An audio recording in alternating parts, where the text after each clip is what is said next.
1939 by Robert P. Fitton, as read by the author. Copyright 2015 by the Robert P. Fitton Revocable Trust.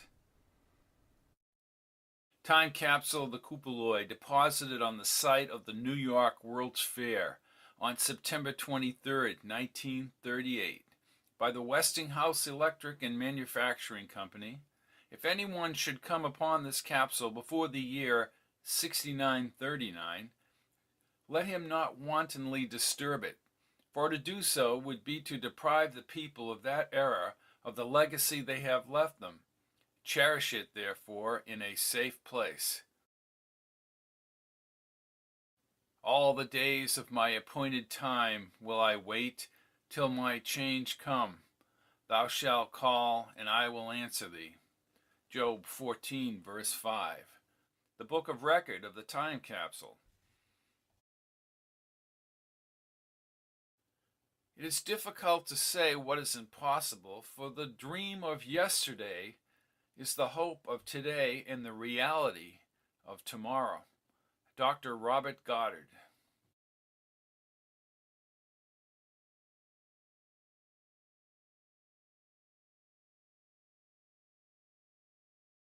Chapter 1, AD 2157, 43 degrees 9 minutes 17 seconds north, 77 degrees 36 minutes 56 seconds west.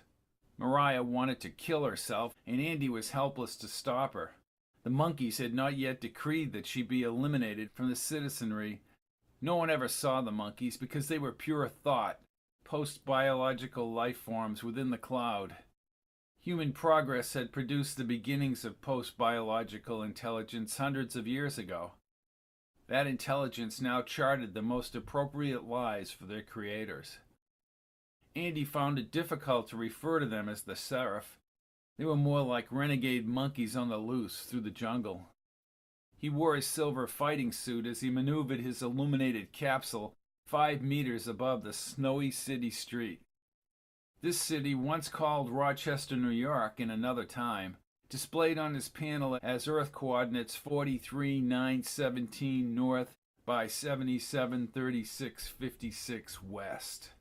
He kept the monkeys out of his plugs by utilizing the local intelligence in the capsule's onboard system. 2 hours ago, as he executed defensive fighting maneuvers in the Ptolemy Observatory's rec room, his life plug sounded with an alert from the monkeys about Mariah. He entered the clear magnetic tube duct over the frozen river. For a few seconds the snow vanished. Once he exited, the interior heaters vaporized the oncoming snow in the sloping nanoglass. As the capsule veered onto Old Broad Street, the forward screen located the elimination rooms in a building 100 meters ahead. Andy checked the glowing green plug panel docked in his center console. His heartbeat accelerated despite his capsule shield preventing the monkeys from monitoring him. Andy yanked his plugs from the console, deactivated the system, and clamped his plugs on his wrist. The capsule slowed at a towering blue-tinted nanoglass building, reflecting the shrouded sun in the midst of the storm. Cold air awaited him outside. The capsule parted from the top and a gust of snow swept over him. He crawled outside as the capsule hummed shut. Then he angled his head and shoulder against the storm as he crossed a courtyard toward the glowing blue entrance. Because of the debilitating pain, Mariah threatened to end her life many times, but Andy had always talked her out of it. Why were these monkeys so precise about the odds of dying? A dancing blue beam above the entrance attempted to scan his deactivated plugs. After another attempt, they captured his face. The towering corrugated door rumbled open and the warm air encircled him. Green tubes glowed several hundred meters upward. A responder voice echoed loudly. Andy was unsure whether he was listening to a localized intelligence or perhaps it originated from the unseen cloud. He feared the monkeys would seep outside and confront him. Reese, Andrew A.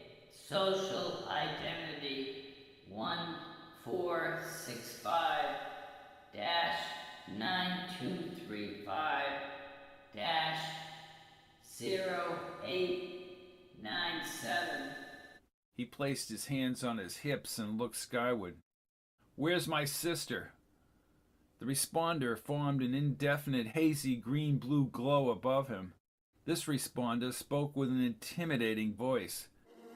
Mariah Reese entered this facility 29 minutes ago. 29 minutes ago. Andy's voice shook.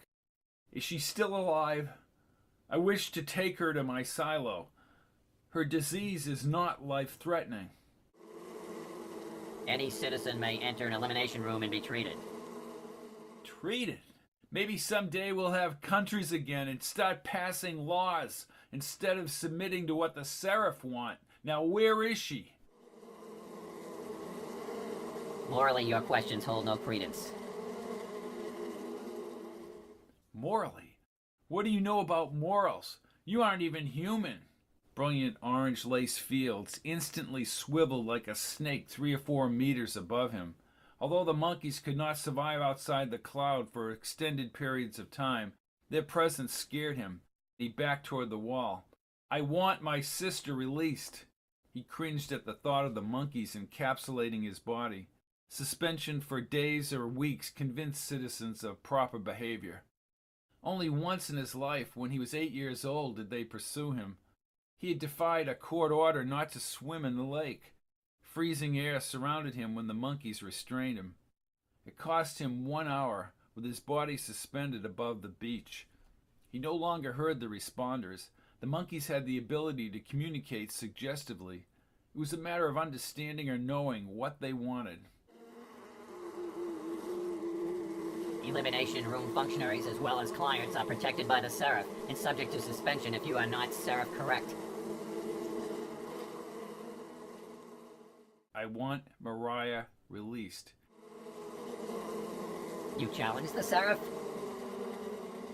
No. He hunkered at the mass of pinpoint orange-yellow monkeys above him. But I am asking that my sister be allowed to live her life. Her granules will be delivered to your silo as a second genetic composite. What? He asked incredulously. Tears formed in his eyes. You cold-hearted bastards. You are informed that you risk challenging the Seraph. So what? So what? Decisions made by non-human entities inside the cloud? You will leave the elimination area. Excuse me if I grieve. That's what humans do. You make me sick. The Seraph make me sick. You have passed the threshold. You are not Seraph correct. Go to hell, will you? Andy clenched his fists as he approached the outside nanoglass. A sun-drenched image of Mariah's straight brown hair and medicated green eyes materialized in his thoughts. She lounged on her wicker chair outside her silo just yesterday afternoon. Andy clenched his fists as he approached the outside nanoglass. Talk of entering the elimination rooms had ceased days ago. He had planned to bring a specially prepared meal to her for supper.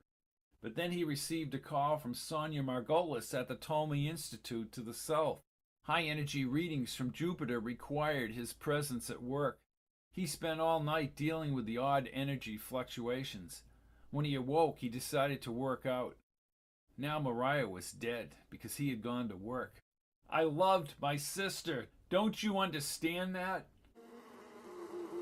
Your lack of civility has been noted. You will be evaluated. Then you just eliminate me, like all others who challenge. You are not Seraph correct, but will not be eliminated.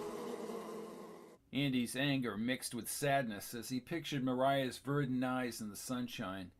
Before her immune problems, she was so energetic and a catalyst in his own life. All his emotions twisted like muddy water down the drain. He banged his elbow against the glass. What the hell has happened to this world? He darted toward the building entry. The front door split open and the cold air swept inside as a mass of orange monkeys encapsulated his body. A sparkling field tightened around his wrists and ankles.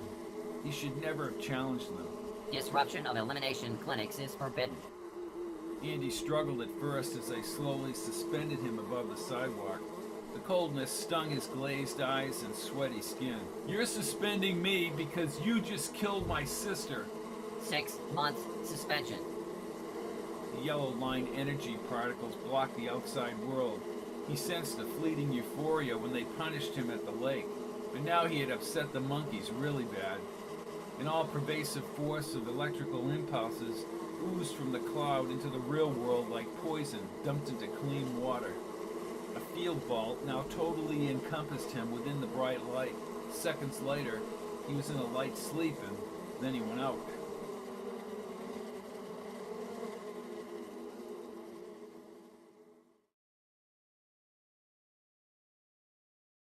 Chapter 2. The distant words grew louder within a rotating fog. Andy! Andy! Andy floated down to street level until his body rotated vertically in the morning sun. The vault slowly dissolved in the warm air and the monkeys were gone. The light hurt his eyes. Cody's square-faced jaw and dark hair came into view. He slapped Andy's shoulder. How long did they put me under? You're lucky they didn't eliminate you. Cody pressed his lips and clamped a silver inducer band around his wrist. Sometimes it's best just to keep your mouth shut when it comes to the Seraph, Andy. You want an inducer? You're not supposed to be driving with it, but what the hell? Andy shook his head. He was not going to lecture Cody again about the stupidity of keeping his blood levels elevated. Thanks for getting me out. How long did those monkeys get me for? Well, you owe me 6 months. You've been out for 6 months. Are you kidding me? He stretched his tightened muscles and panned the warm, hazy air. They killed Mariah, Cody. I know. My job. What about my job? Well, you'll just have to watch what you say, even at your job. I'm sure everyone at Ptolemy has been alerted. Now, come on, my capsule is docked over near the river. What about my capsule? He asked as they trekked down the sidewalk. Other capsules buzzed by at high speed. It's back at your silo. They brought it back there 6 months ago. Andy fumbled with his plugs. They didn't get into my plugs. Well, why not? I deactivated my plugs before I entered the clinic. He closed his eyes briefly and pinched the bridge of his nose. Now I have 6 months of work to make up. There were odd readings coming from Jupiter. And Mariah's dead. You need some lovin', some virtual servicing. Andy did not look at him as they walked onto the river bridge. How did we ever get this way anyhow? What we think of as real is not real anymore. The touch of human flesh. Those monkeys don't have that and they never will. No one even knows where the cloud housings are here on Earth. Or are they in space? We couldn't destroy them because we could never find them. Cody held his shoulder as the river flowed rapidly below. Quiet, quiet, they'll hear you. Stupid monkeys, treating someone alive like my sister as a statistic. She provided an easy elimination for them. Cody's capsule whined open and Andy rolled inside. He removed a flexible water canister from the forward compartment. The capsule closed and hovered over the road. They hummed at top speed over the river rapids and lifted over the falls carved in the rocks. Then they sped toward the blue lake. Next time they'll tag you, or in 6 months they may even eliminate you, Andy. I would shut up if I were you. He sneered at Cody as the massive lake's steely waters whipped by below. Once upon a time we had rights. Once upon a time we voted and had a government. This used to be New York, part of the United States of America. But the United States doesn't exist anymore, Cody. Not because there was a revolution. It was more subtle than that. The expansion of knowledge slowly took away what mob rule couldn't, little by little, year by year. And before we knew it, we were only accountable to that monstrosity that we created. I don't understand you, Andy. You never fought the Seraph before. You were a guy who liked his work. You can't beat them. He studied Cody's dark eyes. Maybe not, but I can't just stand by anymore and accept things that are wrong. Humans investigate. We look ahead. We aren't some form of life that just does what we're told to do. Well, there's nothing you can do about it. We live in a post-biological cesspool. Cody shrugged his shoulders as the capsule opened. Andy gazed up at his silo. Thousands of citizens were housed in this massive white monument to the culture, 300 meters into the sky. Andy, I won't say anything about what you just said. Andy gawked at him again. Because I expressed my opinion, I should just leave my plugs deactivated. Cody produced a nervous laugh. Well, you know that isn't a good idea. They'll know sooner or later. Goodbye, Cody. He extricated himself from the capsule and looked back at his dark-haired friend inside. Thanks for picking me up. I hope it doesn't get you into trouble. Just keep your thoughts, Andy. The Seraph don't judge. They just do what they do. The capsule sealed shut, and almost at once the pewter shell with its glowing dome cruised smoothly above the concourse. Andy dallied on the walk as a pinpoint satellite caught his eye as it traced the darkening blue sky. He had earned his doctorate and studied radio and optical signals for an assignment. Whether at the Tomei facility atop the mountain overlooking Lake A3510 or aligning the sky through localized intelligence in his interior silo, Andy Reese loved the sky. The cold and silent sky with the stars brightening. He preferred the sky to the astounding lack of perspective everywhere, and now Mariah was dead. A violet scanner etched out a triangular particle beam emanating from thin angled doors. The beam matched everything about him, down to his last genetic strand. The building warned him to open his plugs. He reported damaged plugs as he held up his wrist. The transparent outer tubes opened. As he stepped onto the corrugated red platform, he was advised to energize his new plugs. The platform zoomed upward, revealing a sweeping view of all the silos, pointing skyward like flowers in a garden toward the glowing gray sky above the lake. Mariah's narrow face, vibrant green eyes, and ready smile lingered within the moving clouds and the first twinkling stars. She would have faced a long battle with pain Nix induces, but he could not support her elimination. The tears coated his eyes and leaked down his cheeks. Rows of white silos along the deep blue lake reminded him how everyone had to follow the rules. Even though he wanted to enjoy the sunset, he was pulled back inside the silo.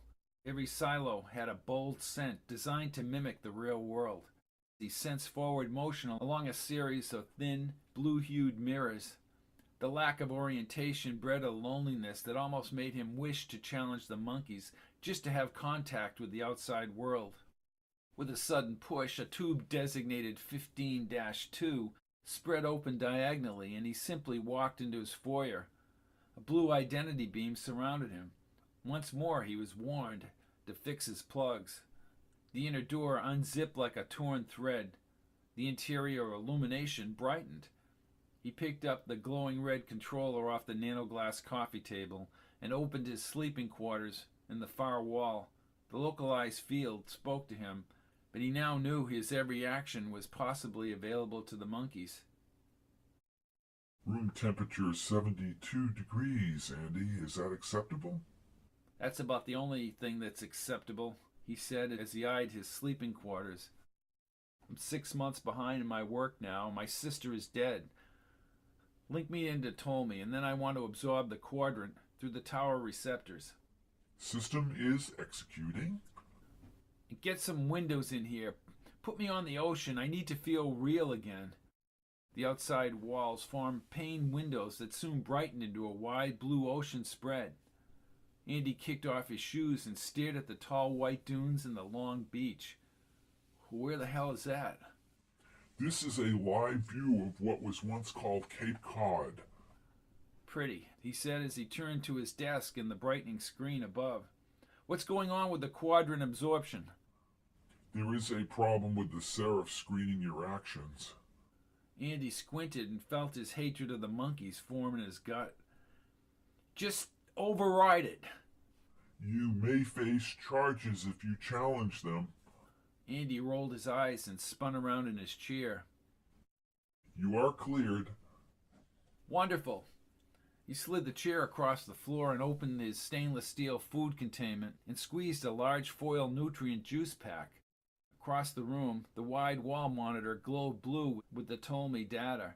He jammed the straw into the pack and sipped the cool liquid as he pulled his desk chair back. Get me the inner solar system Jovian moons. Ptolemy wishes you to absorb Signet Draconis. What do you mean, Ptolemy? Who specifically is making that request? Jonah Dolce. Jonah? Andy stroked his chin. I don't trust Jonah. I have the distinct feeling Jonah alerted the monkeys when I went up to stop Mariah's death. The only person I trust at Ptolemy is Dan Crutchfield and maybe Sonia Margolis. Shall I call Dr. Crutchfield? Negative. Just implement my damn program. Forget about Jonah Dolce's request. The Jovian distortion is where I left off last time. The screen flooded and a numbered program flashed yellow letters on the blue background. Mariah never understood his fascination with astronomy. She lectured him about this being his hobby, diverting from a more lucrative employment. Her lectures stopped when his doctorate degree in deep space research was posted throughout the cloud. There's a strong likelihood, Andy, that the Seraph will be aware of this action. Andy gawked at the screen. I don't really care. Commence Jovian absorption. I'll take my chances. A crisp image of Jupiter's gaseous layers cast a red glow across his flight suit once the room lights had dimmed. With the multitude of swirling bands and lightning storms, he was lost in thoughts of Mariah, riding her bicycle years ago before the monkeys had inundated all aspects of life. Mom and Dad were still alive, and they had not yet annihilated his family home in Tobin Springs. Sleep soundly, Mariah. Sleep soundly. Remotely utilizing the Ptolemy viewer to survey Jupiter's crater-packed moon Io would also allow him to track this 6-month-old distortion. He leaned back in the chair once the Jovian system sharpened. Somehow he would have a church service for Mariah. That would really get the monkeys buzzing. He gritted his teeth and shouted, I just don't understand why killing yourself is sanctioned. Is that a question for me? Sure. You answer it. The Seraph rely on Donnelly versus Oregon in 2012, long before the dissolution of government. That ruling specifically allowed states to allow an individual to end... There are no more states, so just shut up. Is that a command? No. I want to send my usual outer civilization message. You have an incoming message from Cody and an attached list of women for your pleasure. Table it. No, delete it. Bring up my outer civilization salutation. Use the neutrino alignment on the hyperband and hide it from the monkeys. Implementing. The Ptolemy image swung to another Jovian moon, Ganymede. Andy studied its cracked surface and began a planetary scan from a 50-meter vantage point. He soon heard his own voice, lively and not affected by grief and 6 months of suspension, on a meshed neutrino broadcast from the powerful gain antennas in Earth orbit. This is Andrew James Reese speaking to you from the planet Earth in the year 2155. You wish to update the year?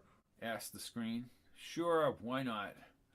This is Andrew James Reese speaking to you from the planet Earth in the year 2156. I am a human being, a scientist, and 21 years old, searching for intelligent life in the universe. By the time you hear this message, I will be long dead. That is, of course, unless your outer civilization is cruising around Earth. My planet suffers from its own advancement. We have sunk into the quicksand of our own creation. Do you wish me to automatically update the age on your birthday? Yes, go ahead. Maybe by the time you get this message, maybe we will have rebelled against the entities that control our lives. We used to live in a world that wasn't perfect, but at least a place where most people were guided by their own inner compass. The human spirit flourished. We made our own decisions, our own judgment. For all the good this will do, I am convinced all civilizations become the victim of their own advancement. Ganymede's shattered purple-gray crust, with a few scattered dome settlements, had a mesmerizing impact. Bring up my family history in the lower corner of the screen, and then I want to access historical image sites. Do you wish me to list your last viewing history? No, I'll determine where I'm going, said Andy as he sipped the Cool Pack's liquid. Your message is meshed and repeating to the galaxy outside seraph capacities. An actual image of Mariah and himself, 15 years ago, appeared in the monitor's lower corner. On her shiny red bicycle, Mariah was so innocent after she had lost a tooth, and her poodle eyes pulled him back through the years. Do you wish access to family video and audio data? No. Another picture of Andy and Mariah at the zoo in Denver prompted him to clamp his wet eyes. He shook his head as he folded his elbows on his desk and cried into the stuffy darkness. The monkeys could never sense his grief or his distraction as he wept and drifted out. The repeating beep awakened him, and he sat up in front of the screen. He rubbed a slight cramp in his neck. You have an incoming live message on a beam of neutrinos. Neutrinos? You sure my own beam isn't reflecting back? Andy squinted at the clock in the lower corner of a refreshed image of Jupiter. At 3:15 in the morning? Odd. Andy yawned and for a moment actually forgot Mariah was dead. Odd? Is that your best assessment? Yes. Andy stood and chucked the drink pack in the wastebasket. I really need to get to bed, but an incoming neutrino beam is odd. Maybe I found an outer civilization. This message comes from the Jovian space disturbance, yet it emerges from the quantum level. Quantum level? What the hell? Pull back Jupiter overview, 900 kilometers. He turned and faced the Jupiter image. The distortion was depicted graphically as a yellow funnel tilted toward Ganymede, but then it disappeared only to emerge within a few meters from where he sat. Incredible. A message from that disturbance? It originates from the distortion. There is a gap on a thin quantum arrangement that is not used in conventional communication. It has visual content and is indeed current, not recorded. The neutrino beam emerges, possibly from inside this unit, and that emergence is the neutrino arrangement. Doesn't matter. Let's see it. And there is data transfer occurring. Oh, I don't care about the data right now. Get me that message. Full or partial depiction, asked the screen. Just play the damn thing. The screen above him was instantly snowy, but soon sharpened to a clear resolution. At a shiny dark slab, two men with straight white hair and smooth faces sat in high-backed chairs next to a middle-aged woman with crimson hair.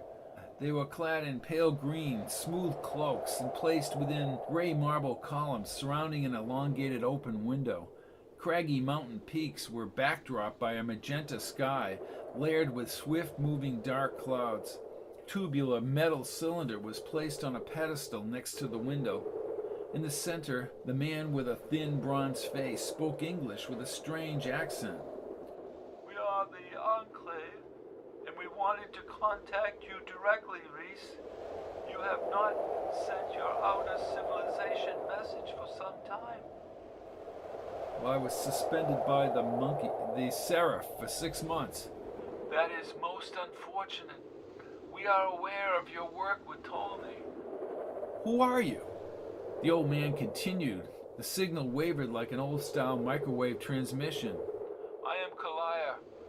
I speak to you, Reese, a mere 23 years in your future from our enclave here on Ganymede. You see us within a compressed frequency through time.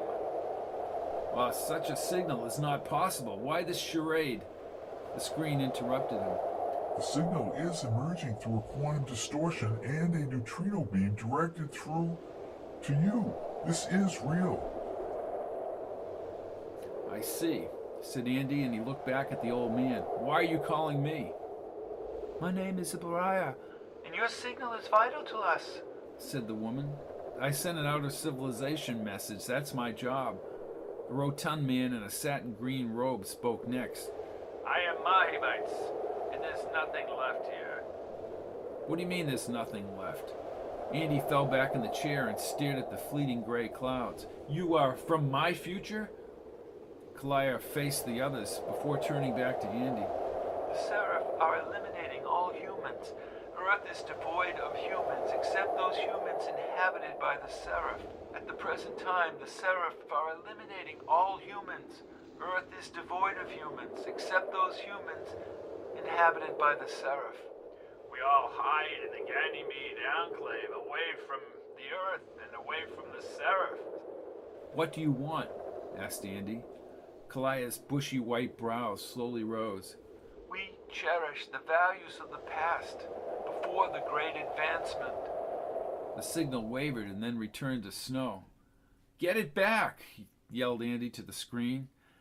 The entire beam has gone down. Andy closed his eyes and leaned back in the chair. Then he heard static and Kalaya was visible again through the snow. Okay, this is the future? Asked Andy as he stood. He paced around his silo interior and shook his head. And why me? Kalaya leaned forward. Your outer civilization neutrino signal has brought you to us. Andy folded his arms. And you say there are no humans left on Earth. What if the monkeys, the Seraph, are aware of this signal? Unlikely in your time, Reese. The signal is on a compressed quantum path to your point of origin on a neutrino beam, not a conventional method. Andy focused on a lengthy bronze tube. What is that tube? The data is called the Book of Record. Record of what? Asked Andy as he sat up. From a time capsule embedded in the ground near New York City 218 years ago. A group of historians in what was once called the United States removed the time capsule and brought it into space. The actual capsule rests behind me. Andy closed his eyes as the signal wavered. That's strange. Just hold on to it. Try and get that signal back. Very well. The screen suddenly froze and then bubbled with static snow. When he finally lost the Enclave's transmission, he questioned everything about this drama. The data readouts on his screen indicated the neutrino beam had indeed emerged from the quantum level.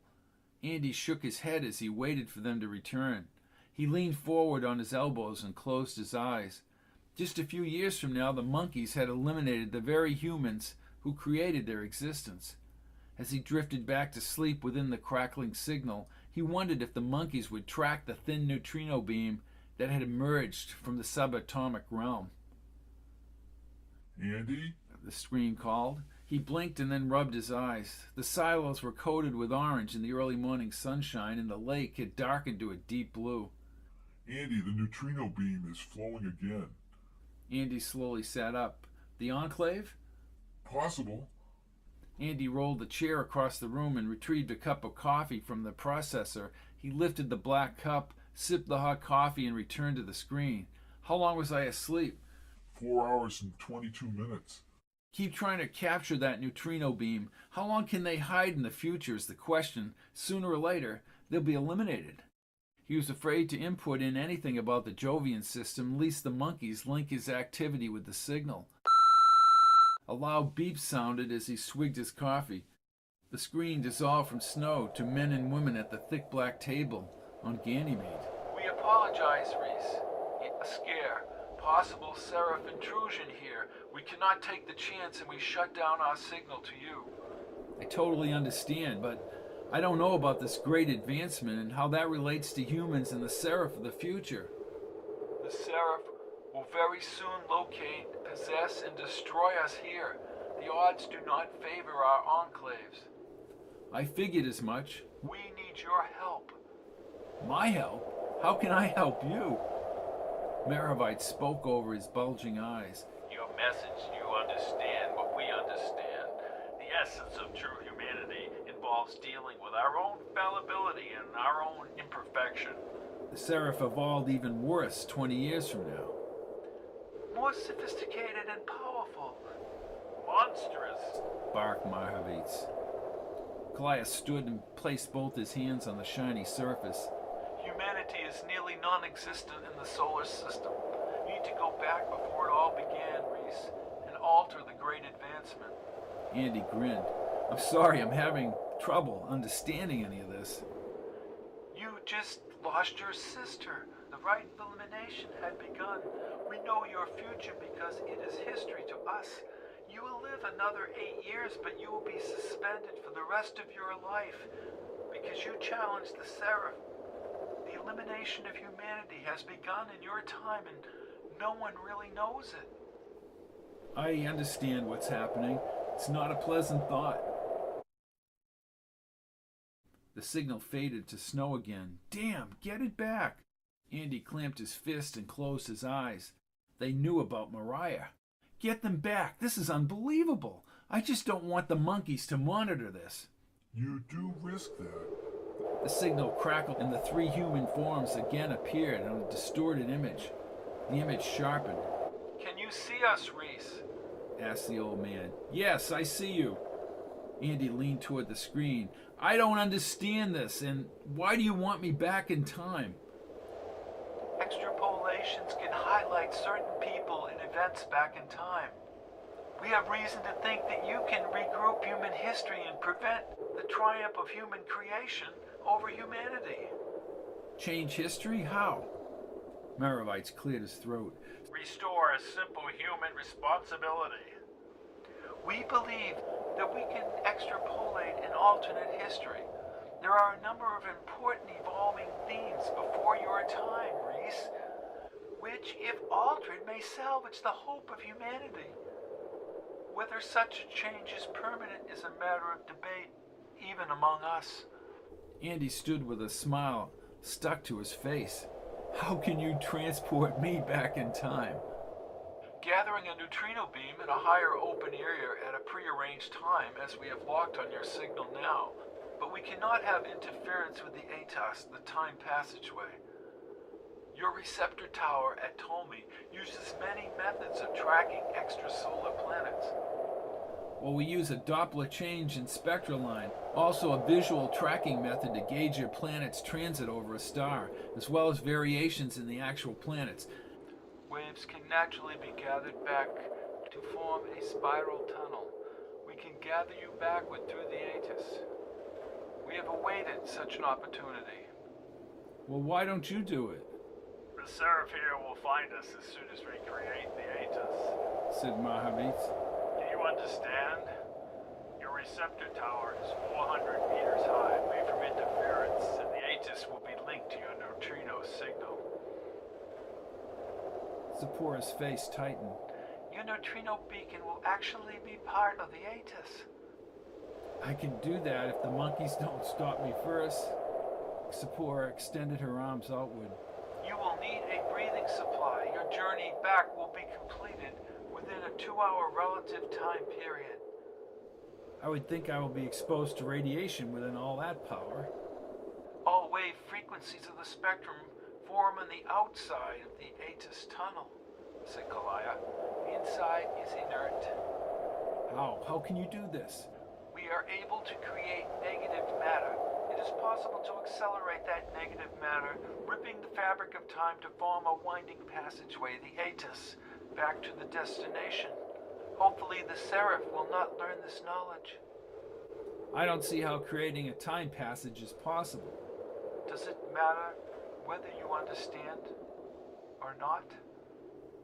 Andy stared at the image for several seconds. No, I don't suppose it does. When will this happen? As soon as possible. There is a Seraph presence of virtual existence. And where will this ATOS bring me? AD 1939, Reese, prior to the 20th century's Second World War. You sent me something called the Book of Record from that time capsule. A precursor of the Great Advancement. You will understand, Reese. You'll excuse me if I still don't believe. As colonies competed, it is when this code controlled itself, and then computers, and then later the cloud. biological life forms in evolution until stronger intelligences were established. Intelligences that determine not only its own course, but the course of the humans who created the post-biological life. And eventually these forms, post-biological life, had no use for humanity. Please consider our plea. Please consider mankind's plea. We await your contact. In my plugs exists the literature of mankind. The monkeys frown upon literature. Have you ever read T.S. Eliot? Kalaya slowly shook his head. What you are proposing reminds me of part of a poem called The Wasteland, written in the 20th century. I sat upon the shore, fishing with the arid plain behind me. Shall I at least set my lands in order? London Bridge is falling down, falling down. There's nothing left in this time period for me, but I have to think about it. I will let you know. That is all we ask. The enclave faded to static. He slumped in the chair and pinched the bridge of his nose. Screen off, said Andy, fully lowering his head. London Bridge is falling down, falling down, falling down. More data is being received, said the screen. Receive the data, but turn off the damn screen. I need to understand all this.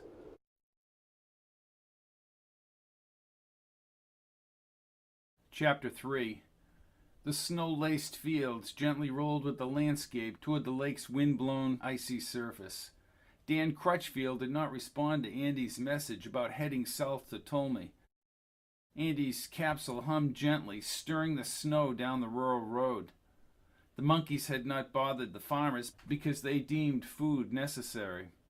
Unlike the towering structures housing the citizens in dense city areas, the only silos up here were grain silos on the farms. After several sleepless nights, Andy gradually came to believe that the enclave had indeed reached back in time. The prospect of being brought back to a simpler era was almost too compelling. It was worth attempting such a journey from the upper portion of the receptor tower. The forward screen beeped as the capsule veered onto a long stretch of deserted highway along the lake. Andy Reese. The audio was clear. Andy, it's Jonah. I heard you were on your way back to Tolmie. Been a while. Andy's stomach wrenched. Jonah D. Yeah, I'm back. How did you know I was coming back? Dan Crutchfield said he got a message from you. Well, the last I knew, you were tracking a distortion near Jupiter. Oh, I had some problems with my sister. I heard what happened. You need to stop provoking the Seraph and be Seraph correct.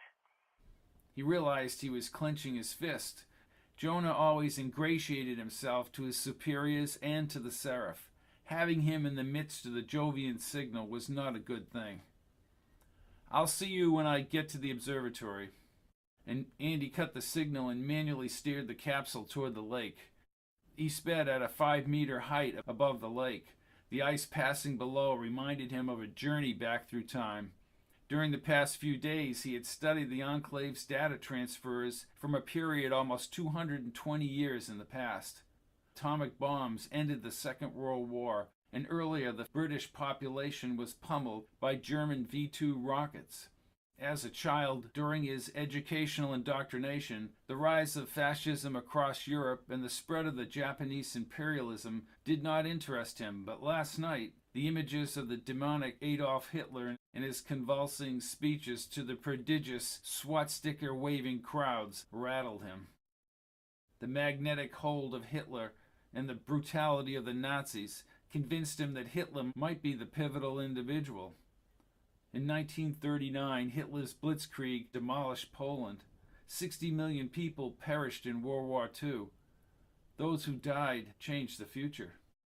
In 1939, the then United States, led by the charismatic Franklin Delano Roosevelt, had not fully recovered from a time of great unemployment and diminished production. They faced the prospect of fighting a war against Hitler and the Japanese. Why 1939? He had questions about the Book of Record. transferred by the Enclave. This book was a cultural, scientific, and human history up to the year 1938. The actual book was stored inside a sealed container on Ganymede. He had read over the book several times and immediately saw the connection between the technological atmosphere of that 1939 exposition in New York City and the great advancement over the next 200 years. Approaching Ptolemy, said the screen. Thank you. On the eastern side of the lake was a rock-carved chasm now stamped with frozen waterfalls and lined with icicle trees. He had aligned his capsule to traverse the lower waterfalls and arc upward near an ancient brick chimney, a remnant of a past industrial era. He never failed to gain the thrill sensation in his stomach as he rolled upward past the massive ice chunks layered through the rock-walled cavern. As per his instructions, the capsule rotated slightly and then skimmed above the trees eastward up the mountain.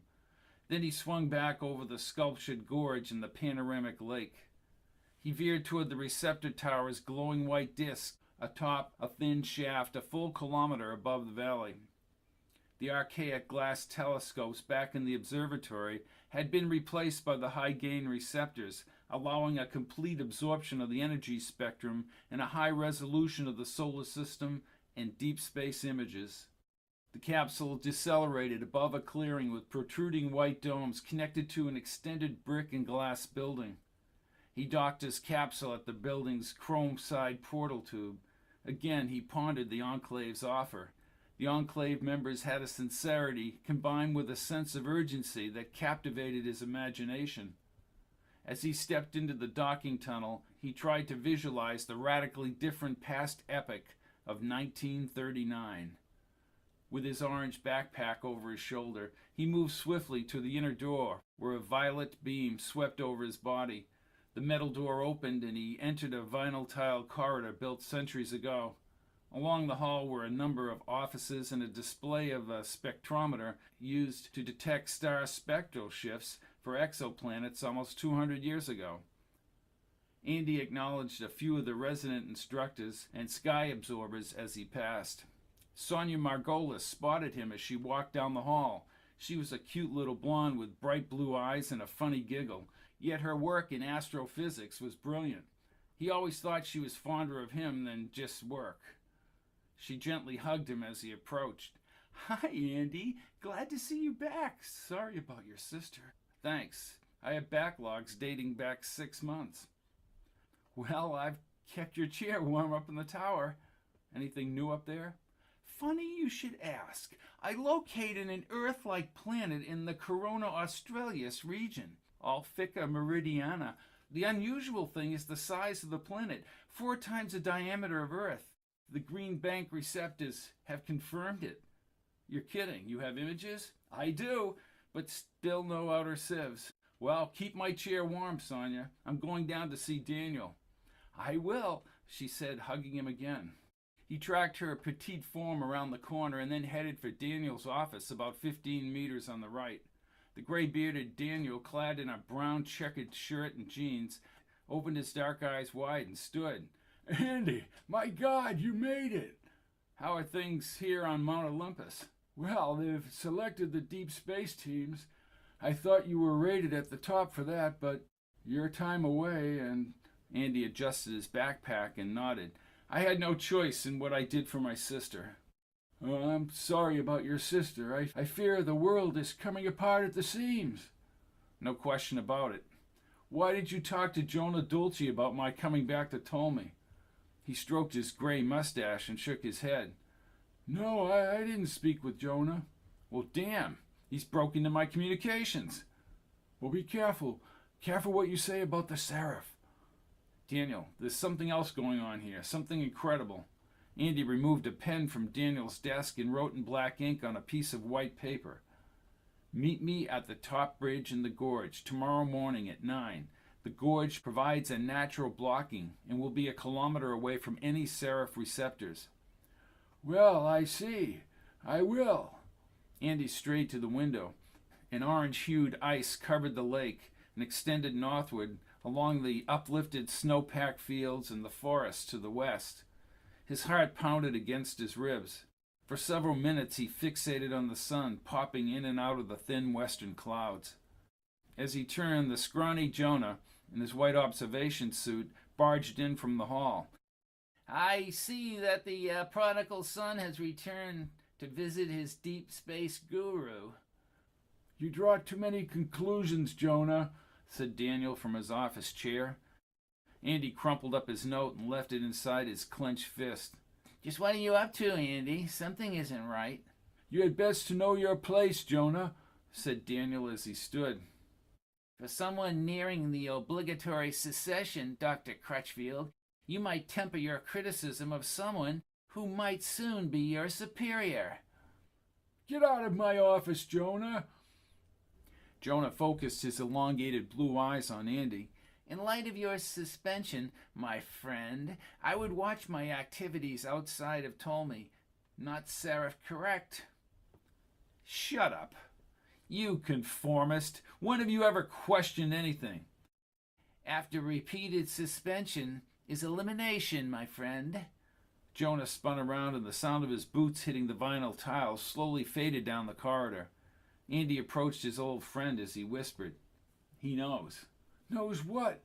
"The man has mixed up values. He thinks the Seraph are more genuine than human beings."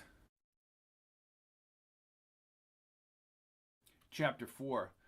Someone had followed him up the narrow trail between the stratified rocks. Along the frozen falls, Andy proceeded gingerly through the gorgeous, frigid air. At one of the upper ledges, he saw movement across the lower bridge down the gorge.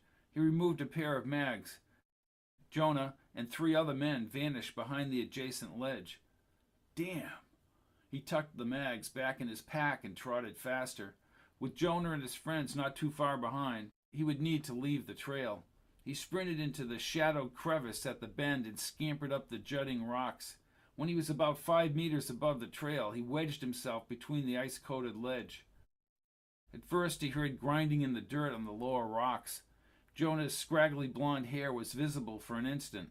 Foggy breaths rose upward and dissipated into the canyon as the men passed below. He waited a few minutes and then hoisted himself up a few meters. Jonah and the 3 other men, in blue warming jackets, proceeded around the bend and then up the chasm. Daniel had not yet arrived at the green metal bridge. Jonah and his 3 lackeys would reach the Ptolemy Road in a few minutes. Provided they didn't head down the path, he would be able to speak with Daniel on the bridge. He waited until Daniel, wearing an orange coat, drifted onto the green suspension bridge. With no sign of Jonah, he shimmied his way back to the trail. Then he increased his pace along the ledge. Daniel saluted from the bridge trail. Andy checked the trail toward Ptolemy and then darted down onto the bridge boards. "Well, you took the long way up," said Daniel with a smile. "I was followed by Jonah and 3 guys. "What did he want?" I crawled up one of the side crevices. They never saw me. I would assume they went up to the observatory. No doubt they were following me." Daniel's wrinkled face tightened deeper. "Andy, I think you'd better tell me what's going on."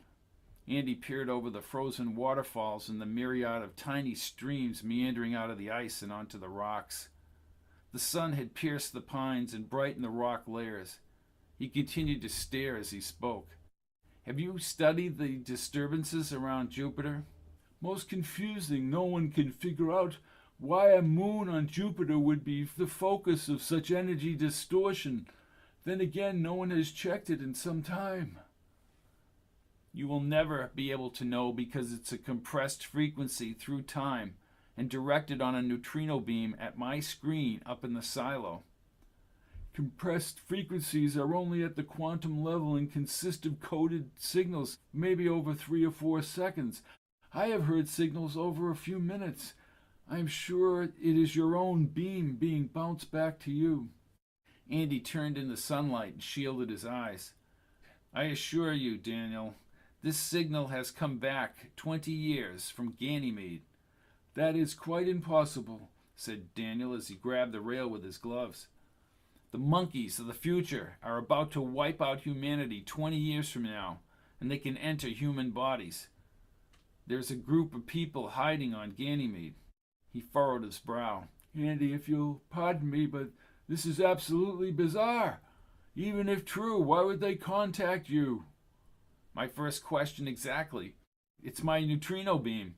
You're not going to believe this. This is not exactly serif correct. I suggest you tell me before Jonah and his friends come back. Andy stroked his chin. The Enclave wants to prevent the rise of the serif.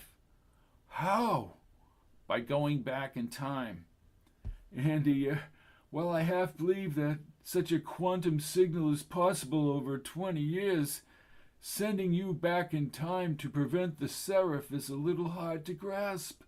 He was mesmerized by the canyon as he paced along the bridge. Utilizing negative matter, they want to send me back to AD 1939, 218 years ago. It's their contention there are ways to stop the way history evolved after 1939. Wild dreamers. I think you should take this story, Andy, and put it back on the shelf. They want to lock onto my neutrino beam in an open area to capture the signal. Daniel held his shoulder. This will get you eliminated for sure. You're right. One slip up and the monkeys will come after me. And then it's not going to matter if I go back to 1939 or anywhere else. I don't mean to insult you, but time travel is just not possible. My gut tells me you're wrong, and that the Enclave is telling the truth. Daniel, what is there to lose in getting the signal to them? Your life, and mine, I might add. I just lost my sister. The monkeys are eliminating humans all over. I'll take the chance that the Enclave is telling the truth and that they can send me back to change things. Daniel swallowed twice. I'm sorry, Andy. I have a wife of 42 years and 3 grown children and 6 grandchildren. I won't risk being eliminated. Good luck.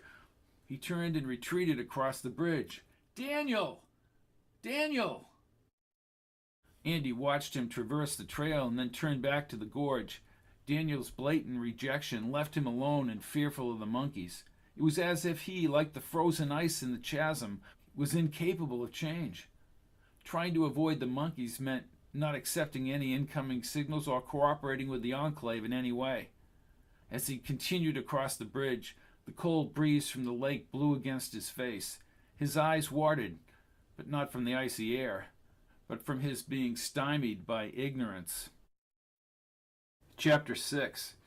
Once the dome girders split and separated, the flat disk receptors became silhouetted against the starry sky and the full moon to the south. The wind gusts occasionally ruffled Andy's hair. He located Jupiter's brightening pin dot above and slowly shook his head. 10 minutes ago, Sonia had sent the neutrino beam straight to the Jovian system. She emerged from her lower office. How are you doing? Who knows how long it'll take for them to integrate once they receive the beam. The monkeys will be all over this place real soon. She stood in the center of the lower area. What's it like up top? Andy steadied himself on the receptor tripod. It's windy as hell, but at this height it's a clear shot without ground interference. There's a problem. The signal is sweeping into deep space because of the tower swaying in the wind. I'll have to manually keep it aligned to Ganymede. Andy's brow remained creased as he again panned the stars. The wind subsided for a time as he traipsed over to the crushed rock surface below the disks. Bright oblong pulses pushed up the thick, transparent receptor rods, curving upward to dozens of white disks. His mind focused on the Enclave. Transportation back in time seemed a shaky proposition, but the more immediate problem concerned Jonah and Daniel, possibly alerting the monkeys. He descended the spiral stairs and crossed the lower area. The maintenance tubes in the corridor contained U-shaped breathing canisters he could use if he indeed was taken into the ATIS. He strapped 2 of the small bright blue canisters on each arm and walked back to Sonia. How much breathing time? She asked. 3 hours per canister. What if they're wrong about the time? Then I'll miss the World's Fair, won't I? It's not funny. There must be other canisters over there somewhere. Not that I'm aware of. I'm afraid I'm stuck with these. What about the signal? 6 minutes and the signal will reach present-day Ganymede. I don't know about the 26-year time difference. The red light flashing above the screen caught his attention. Sonia followed him as he raced across the tiles. Jonah, Dulce, and Daniel neared the tower entrance. Lock all portals. Portals are locked, Answered the screen. Sonia grabbed his wrist. This is not good. You need to go up top now. Screw them, he said, banging his fist on the console. You really do need to get up top, Andy. He held her shoulders. And you need to exit through the bottom tunnels now. I can't risk the Enclave not locking onto the neutrino beam. I need to keep it steady. Warning. Security breach. Security breach. Again, the light flashed and a warning buzzer reverberated around the upper area. On the screen, Jonah led the others into a lower portal entry at the tower base. He's in here. Damn. Andy, up there now. Communicate through your plugs. Plug to plug and shield it to the outside, he said as he leaned over the console and talked to the screen. Shut down all power systems up here except the emergency lights and the receptor operating systems. Immediately, the upper lights went out and the wall tubes glowed a greenish blue. Good move, she said. That will at least buy us some time. She ran her fingers along his cheek. I'm going up to the booth. He held her hands. I'm hoping they won't hold you accountable for this. My choice. I hope it works. Godspeed, Andy. He kissed her forehead. He clamped his plugs and rushed up the receptor stairs. She waved and then entered the booth. Andy pushed the upper door open again. Her voice cut through the loud and strong wind as he moved up top. Andy, Jonah has entered the tube. Cut the lower power. He ran under the stars with the moon over his right shoulder. Just cut the power. It's not responding. Damn, we have less than 5 minutes and that fool, Jonah, is going to ruin this. Once in the open area between the receptor discs, he spoke into his plugs. Try this. Send that tube back to the portal. About a half a minute later, her voice vibrated in his plugs. That worked. Good, good. He gazed skyward and traced a trail from the Swan overhead and the Big Dipper to the north. He alternated glances to his plug's clock, counting down the signal reaching Ganymede. Beam compensation is working, Andy. He lifted his wrist to his mouth. Keep it steady, Sonia. Good job. You sure you don't want me along? If I could, I would. He waited in the cool, windy air and jumped up and down to keep warm. About a minute later, Sonia's voice shot out of his plugs. Jonah is moving again in the tube. Send him down again. I've tried. He's managed to override it, Andy. Does he have any idea what we're doing up here? I doubt it. We're nearing the 3-minute mark until that signal would reach Ganymede. Mark, 3 minutes. Even with the auxiliary power, that tube is working? Sonia hurried down the stairs and then sprinted for the tube doors. She pounded the side panel and then cheered. What happened? The tube stopped. Thank you. She hurried back inside the booth as Andy's heart pounded. Coming up on Mark, 2 minutes. His eyes darted between the stars as he thought of this man, Hermann Geiger, and the radical implications for human history. They had entrusted Andy to figure out how he would keep Geiger away from the 1939 World's Fair. He had studied old files from movies and still photographs. He had memorized the color-coded maps of the exhibits and the sponsors, as well as the magnificent geometric buildings with odd names such as the Futurama, the Trilon, and the Perisphere. The fair was the foremost effort to promote industry and predict the great marvels of the future. A small explosion below shook him from his thoughts. He ran around the receptors as Jonah, trailed by the 3 men from the chasm, burst through the blasted outside door. Daniel was the last to move inside. With less than 2 minutes, he ducked behind the support pole. Jonah yelled loudly below. What are you doing up here, Sonia? Sonia stepped from the booth. You blow up the door and come storming up here, and you ask me what I'm doing up here? Well, why is the dome open? Asked Daniel. I'm getting a combined signal from the Jovian system. Jonah grabbed her arm. Andy almost left his hiding place. Your signal is going out, Sonia. I know all about it. And since when are you running Ptolemy? She asked. Since you and Andy Reese are no longer Seraph correct. He pushed her up the stairs to the booth. Your little experiment up here is about to come to an abrupt end. Andy's plugs displayed a timer at the 1-minute mark. Jonah now had a weapon and pressed it against Sonia's head. Daniel passed by them into the booth. Not only did he fear the signal being cut, but he also feared for her life. I will put an end to this, shouted Daniel as the signal was deactivated. Andy moved closer to the edge and ducked behind the last receptor. It will be up to the Seraph now how they dispose of your case. Now where is Andy Reese? I have no idea, said Sonia, her voice shaking. You have a choice, said Jonah, raising his finger. You can tell me where Reese is gone, or I will loose the Seraph up here. Andy shuffled along the side and bent his knees. I have nothing to say. Then you will be eliminated. Eliminated? She gasped. For not having information? What gives you the right? The Seraph give me the right. Jonah grabbed her chin as Andy moved slowly above him. I speak for the judgment of the Seraph. Daniel took a step forward. You should listen to him, Sonia. Your life is not worth losing for Andy.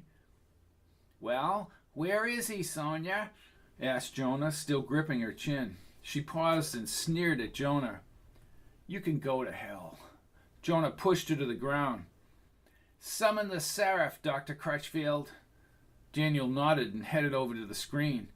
Andy leaped through the air and smashed his feet against the doctor's shoulder hard enough to send him over the chairs. Jonah attempted to rush him head on, but Andy swung his heavy boot into Jonah's stomach. Then he pummeled the larger man's head and sent Jonah sprawling back across the black tiles. Jonah remained groggy as the tower began to rumble.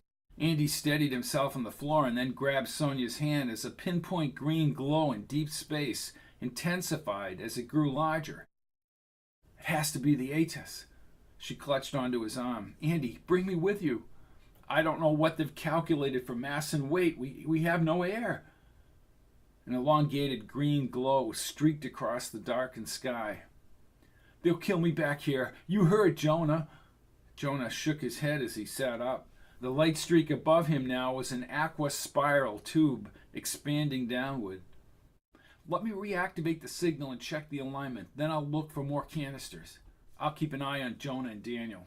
She raced up the stairs to the booth, glanced at Daniel on the floor, and then she frantically moved about the console. Andy held out both fists as Jonah stared at him. His eyelids were heavy. Use of your skills is not Seraph correct. You are a fool, Andy. Shut up, Jonah. Before we entered the portal, I alerted the Seraph. And when I don't check in, they will leave the cloud and kill you. You can't use your defensive skills against the Seraph. You're bluffing. Jonah laughed and kept taunting him. And you will die, just like your sister. Andy swung his leg into Jonah's jaw. Blood rolled out of Jonah's mouth and down his chin. You can't beat them, Andy. You can't. No one can. It's aligned, shouted Sonia from the booth. Another few seconds.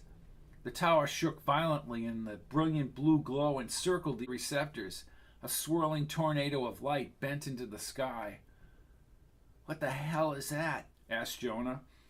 That is the passageway back in time, Jonah, where I'm going back and change the past, and that will be the end of your precious Seraph.